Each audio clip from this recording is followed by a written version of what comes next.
Welcome back, everyone. Finally got that stinking thing out. So what I did is I welded a bead around here. Then I got the wrench and pounded on it and broke it loose.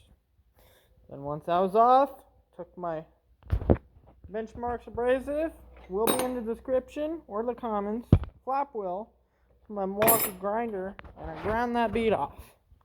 Then I took my little chisel and I punched it in, and I used my little crowbar thingy and I pulled it back, and it all came out, and now it's 100% ready to get washed. Everything's out, and all the bearings, housings, everything.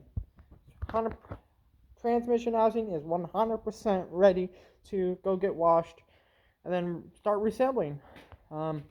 I don't know if I'm going to paint it part by part like this, or just assemble the transmission, rear end, engine, and then paint it.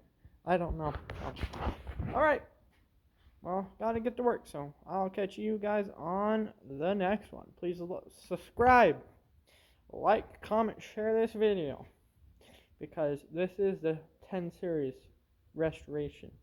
Coming along, pretty soon we'll be putting bearings back in the transmission, and you will not want to miss this, as we got the whole differential and housing and transmission housing parts all right there and all right there. Here's the upper fuel tank. Got problems on that. We're going to be doing some fiberglass repair pretty dang soon on that. Gotta wait a little while for parts for that. Not parts, but micrometers to measure that, or I could hire it out, but I don't know. I am on a budget, and I can't just go wacko, you know.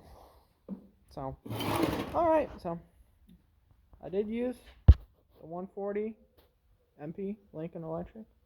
So, yeah.